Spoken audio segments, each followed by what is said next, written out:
aja.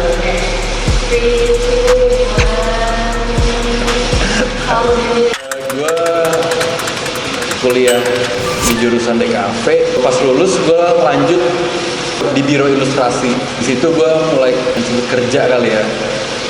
Tapi buat seharian gue kalau di rumah gue berkarya sebagai seniman. Tapi gue berproses buat jadi ilustrator. Terus kalau keseharian gue di rumah gue biasa drawing juga, melukis sama teman-teman Friday Art Design Session. Untuk mendukung berkesenian gue, melukis gue butuh pemasukan juga. Nah itu dia kenapa gue muralis atau jadi ilustrator. Hasil dari itu untuk gue ngelukis lagi.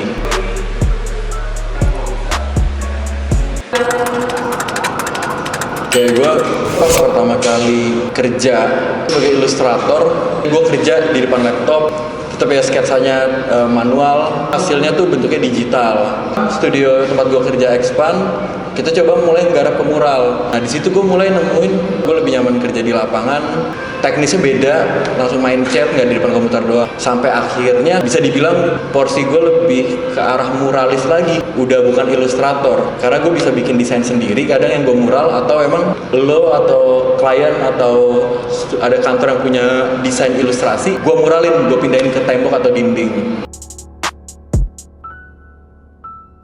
Nah pertama kali gue dapet kesempatan untuk mural selama di kampus, gue nyepelein, gue mikirnya gambar di kertas sama di tembok sama aja. Ternyata di situ gue belajar namanya manajemen space, skala. Jadi beda tuh walaupun gambarnya sama, mudah. Saat di tembok itu ada kerumitan. Nah di situ yang bikin gue ketantang. Dari situ juga cara gue ngadepin klien yang ngebikin ilustrasi jadinya bentuknya digital sama yang bentuknya mural itu beda. Yang digital gue hanya butuh duduk di meja, buka laptop, selesai. Bukan segampang itu, maksudnya ya sesimpel itu, sederhana. Tapi begitu mural ini ngomongin banyak pihak. Gue harus konfirmasi dengan kontraktor setempat, terus gue ketemu tukang, gue melajarin jenis-jenis tembok, material, cat. Jadi lebih banyak komponennya, dan di situ yang bikin gue lebih tertarik karena banyak yang bisa dikulik. Nah kalau beberapa kendala nih, bukan beberapa, banyak. Jadi pertama, klien akan pertama kali pasti ngomong, ini kan cuma gambar doang mas. Dia akan kaget dengan harga yang gue propose. Tapi gue harus bisa ngejelasin itu. Karena pertama gue butuh ada tenaga kerja yang harus gue hire kalau emang tempatnya gede. Terus ini yang paling banyak gue belajar, gue harus kompromi sama. Jadi waktu gue gambar, gue nggak ngomongin gambar doang, tapi gue harus kompromi sama lingkungan. Lingkungan tuh apa aja sih? Kontraktor tadi, terus klien itu sendiri, kantornya aktif atau enggak, atau emang dia punya restoran, punya furniture yang udah kepasang. Jadi itu hal-hal di luar teknis gambar sendiri malah yang ngasih gue insight. Oh ternyata gue emang harus kompromi, nggak bisa yang ini gue mau gambar semuanya harus minggir dulu.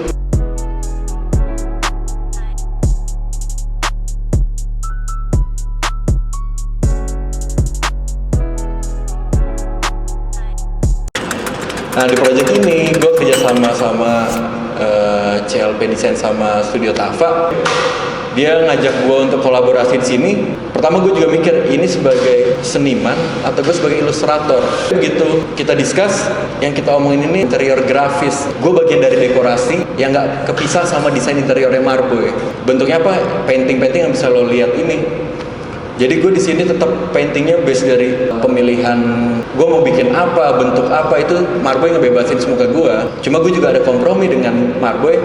Bang, untuk lukisan yang ini, nanti ini untuk area lunch ya, yang ini untuk area kantor. Nah, gue bisa menyesuaikan warna. Tapi tetap karya itu ada omongan personal atau statement personal gue. Tapi tetap bisa jadi nggak merusak interior yang udah dibangun Marboy. Karena pada dasarnya karya gue dan karya Marboy dan teman-teman kontraktor ini, gue harus nyambung, saling mensupport. Bukannya karya ini harus lebih kuat atau interior harus lebih kuat. Nah, terus gue masukin warna di karya-karya yang bagian lunch itu di area ini. Kenapa warnanya lebih fun ya? Ngebuat fungsi ruangan ini emang tempatnya berkumpul, jadi semua pekerja di sini akan banyak dominan berkumpul di area ini. Jadi gue ngecoba interpretasiin keberbedaan ini ngumpul jadi satu. Nah, gue ngomongin lewat komposisi di karya-karya ini. Warnanya mungkin kalian lihat nabrak dari biru, ada pink, ada kuning, ada hitam. Tapi gue coba atur. Nah itu ada hak gue lah untuk mau gue apain, itu terserah gue. Marboy nggak ada ngatur di situ. Ya sampai akhir pun nggak ada intervensi dari Marboy. Tapi pun gue juga kompromi. warna apa yang bagus atau bentuk apa yang bagus di sini. Makanya gue bilang karya-karya ini mungkin kalau disebut karya seni juga enggak, gue lebih sepakat ini karya dekorasi. Tapi juga nggak berarti lebih buruk dari karya seni. Emang fungsinya yang berbeda.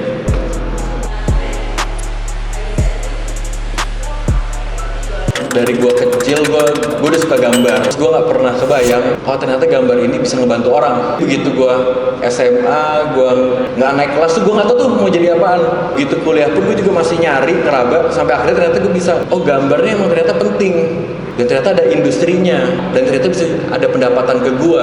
Di pendapatan tuh gimana ya, tadi gue jadi ilustrator, cara ngebantunya gimana? Gue ngebantu, yang tadi gue bilang di awal, memvisualkan narasi. Manusia itu paling gampang ngerti sesuatu kalau lewat mata. Itu udah cukup nyampein kalau mural atau gambar itu sepenting itu. Nah itu yang gue pelajarin, sampai akhirnya bisa dihargain sama orang. Sampai di hari ini, itu bukan proses yang mudah. Dan bahkan bisa dibilang, buat sampai sekarang gue nggak gambar doang, justru yang bisa bikin kayak gini gara-gara gue main, kumpul sama komunitas, sharing. Jadi ini pengalaman gue. Kalau emang lo mau ada di profesi gue, lo jangan yang cuma jadi orang diem di studio dan belajar gambar. Saat gambar lo nggak bisa mengerti society atau masyarakat, atau nggak ada feedback ke mereka, buat apa? Jadi maksud gue, buat lo bisa gambar, lo harus melihat value-value yang ada di masyarakat, dan itu yang lo gambarin lagi. Kalau gue nggak pernah ngobrol sama klien atau orang-orang itu, gue gak akan ngerti cara mentranslate sebuah narasi ke visual. Sama yang paling penting nih, ini bisa dari pengalaman gue, dan gue nanya ke senior-senior yang seprofesi sama gue, lo kalau emang mau, entah lo jadi apapun, jadi desainer, seniman, ilustrator, atau kontraktor, atau apapun itu, lo jangan cuma main dengan orang-orang yang bergelut di dunia itu juga. Lo harus main tuh orang dengan berbagai profesi, maksudnya dari direktur, kalau bisa lo main sama presiden main, sampai petani, ya apapun yang lo temuin jangan ada lo pisah-pisah. Justru dari situ lo bisa dapetin input yang gak lo dapet di kampus, di kursus, di apapun itu. Biar tadi gue nyebut ada seniman, gue ilustrator, gue juga nggak mendefinisikan gue itu apa, tapi gue coba memaksimalkan apa yang gue bisa, itu yang gue sebut. Ini ada satu masukan, mungkin bisa berguna di kalian, hasil diskusi sama teman-teman gue dan pengalaman gue ketemu orang-orang. Lo jangan pernah kepatok sama istilah, gelar, atau julukan. Kalau emang lo siangnya jadi ilustrator yang kerja by order klien, menurut gue nggak masalah selama lo bisa. Malam jadi seniman, ya itu hak gue banget. Udah gue gambar yang atas yang gue mau. Jadi nggak usah kepatok takut. Pang lo kok lo seniman tapi lo komersil. Pang kok lo ilustrator tapi gaya lo kayak seniman. Jadi maksud gue, apa yang lo bisa ya udah lo lakuin kalau emang orang nyebut lo itu. Contoh paling gampangnya di Bali ada orang main gamelan, dia siangnya pada jadi PNS. Ini analogi dari dosen gue ya. Sekarang si pemain gamelan ini disebutnya apa? PNS gamelan? Enggak kan. Untuk bisa bermain gamelan, terusin budayaan itu, mereka juga harus bisa hidupin diri mereka sendiri sama keluarga. Jadi maksud gue, kalau lo kejebak dengan istilah, itu buang energi. Jadi maju aja, nggak usah takut lo disebut jadi apapun itu, selama lo nggak merebut hak orang lain.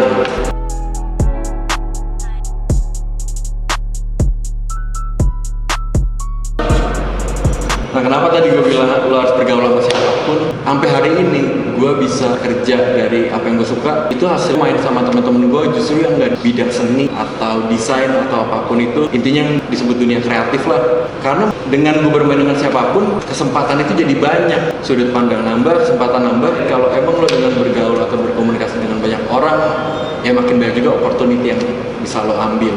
Nah, ini pesan yang paling penting menurut gue. Jangan pernah habis ngeliat sesuatu jadiin sebuah pembenaran. Apa yang gue omongin tadi itu pengalaman yang gue rasain, dan itu juga beberapa tadi kayak teori atau apapun yang gue sebutin itu banyak gue dapet dari hasil diskusi sama teman-teman gue yang ada di Friday Art Design Session. Gak perlu begitu saya. Nah, Friday Art Design Session ini apa? Ini tuh komunitas. Jadi dari situ sendiri isinya tuh nggak anak desain doang, ada pernah anak hukum datang, terus lain datang, yang berhenti kuliah, ada fotografer. Dari situ kita ngasih diskusi-diskusi yang akhirnya gue bisa ngomong kayak tadi di awal, dan itu jadi modal gue juga buat hidup di luar. Jadi saran gue, kalian juga butuh wadah diskusi. Abis itu tapi jangan terperangkap di situ juga. Begitu nemu poin, kalian bisa kontestasi atau coba bawa keluar apa yang relevan, apa yang enggak. Nah di situ isinya apa? Udah bahasa gaulnya common ground atau kita nemu satu hal yang sama, kita punya keresahan. Emang di situ nggak pasti ada jawaban, tapi dengan kita ngobrol, kita jadi punya sudut pandang baru. Apa yang gue rasain beda sama yang temen gue rasain, dan di situ ada kita bertukar cerita dan pandangan yang akhirnya gue bisa praktekin itu di luar, bahwa gue nggak harus hidup sama ilustrator melulu, ngebacanya tentang seni melulu, tapi kita ngebuka apa yang dirasain orang lain, kita coba ngertiin walaupun nggak ada jawaban, tapi kita sengaja dapat pandangan baru. Nggak terlalu banyak ngebahas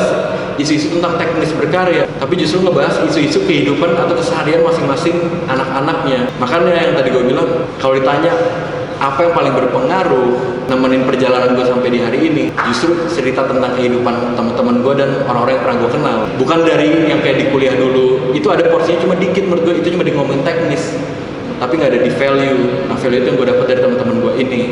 Kenapa gue bilang juga penting buat kita punya wadah? Pertama, ya pasti pertukaran informasi.